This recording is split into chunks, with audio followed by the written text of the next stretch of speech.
the pirate queen who defied empires, Cheng I Sao's untouchable legacy. She ruled over an empire of thieves, a navy of cutthroats, and a kingdom built on stolen gold. But unlike the famous pirates of the Caribbean, she wasn't hunted down and hanged. She walked away, rich, powerful, and completely untouchable. Her fleet was larger than Blackbeard's, Captain Kidd's, and every pirate in the Caribbean combined.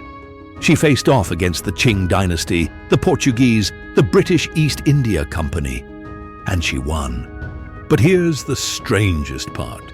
History barely remembers her. How did a woman go from a floating brothel in Canton, modern-day Guangzhou, to commanding the largest pirate navy the world had ever seen? What drove her to build this unparalleled empire? And how did she do what no pirate before or after ever managed? Retire in wealth and luxury, undefeated. Her real name? Lost to history. Born around 1771 in Guangdong Province, China, she was known only by the names men gave her: Cheng I Sao, meaning wife of Cheng, or Cheng I Sao, the widow of Cheng. But Cheng I Sao was not a woman to be defined by men. She was born into a world that expected women to be silent, obedient, and invisible. But she refused to be any of those things. She was clever, calculating, and dangerously ambitious. A woman who studied power the way others studied scripture. By the late 1700s, China was a land of unrest. The population had exploded, leaving millions of peasants landless, starving, and desperate. The imperial navy was weak, riddled with corruption, and unprepared to face the rising tide of piracy. It was the perfect storm for a woman like Cheng I Sao to rise to power. But first, she had to learn the art of power. Her first power move wasn't made with a sword, but with a smile. She worked as a prostitute aboard a floating brothel in Canton, Guangzhou, a place where merchant lords, corrupt officials, and pirate captains drowned themselves in wine, song, and secrets. But Cheng I Sao wasn't just beautiful, she was brilliant. She studied men, watching how they boasted after too much wine, how their ambitions slipped through their words. She read their faces, learned their weaknesses. One day, one of the most powerful pirates in China walked through her doors. His name was Cheng Yuan, a warlord commanding one of the most feared pirate fleets in the South China Sea. Some say he was so captivated by her cunning and charm that he courted her for weeks. Others claim he simply kidnapped her. Either way, Cheng I Sao made him an offer no pirate had ever heard before. She refused to be just a pirate's wife. If she was going to marry Cheng Yuan, she demanded power. In a move unheard of for the time, Cheng Yuan agreed. By 1801, they were married, and she wasn't just at his side. She was his equal. Together, they transformed scattered pirate gangs into an unstoppable force. They built the largest pirate confederation in history, uniting 6 fleets under different colored banners: red, black, white, green, blue, and yellow. At its peak, their pirate navy commanded 400 ships, 70,000 men, control over trade routes from the Pearl River Delta to Vietnam.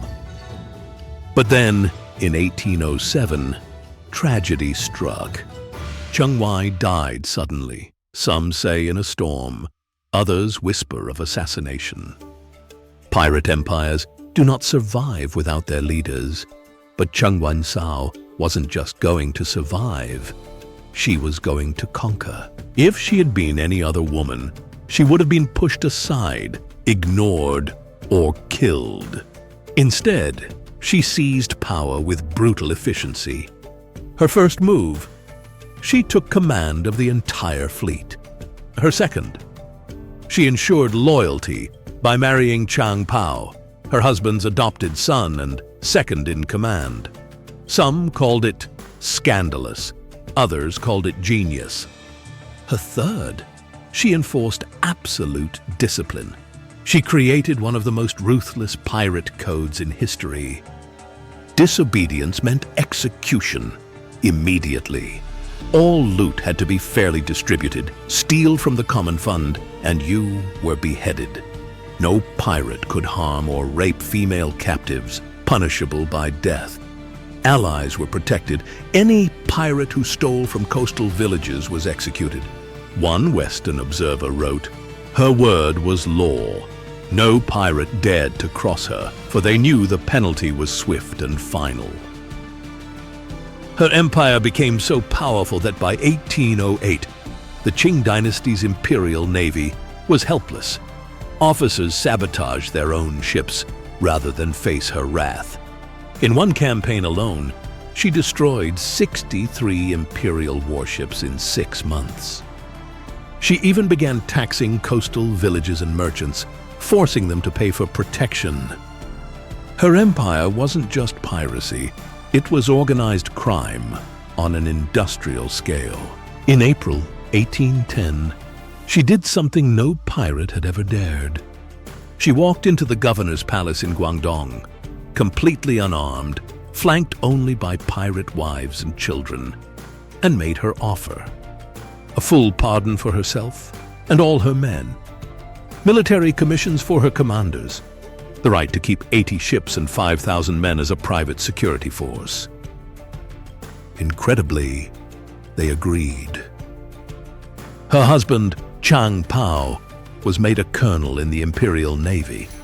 And as for Cheng I Sao, she retired to Macau, investing in the salt trade and gambling dens.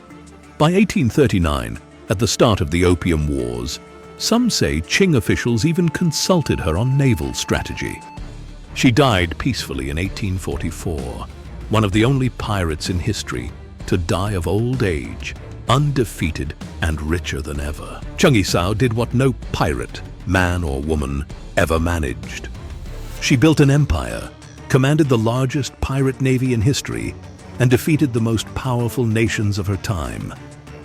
What do you think made her so successful?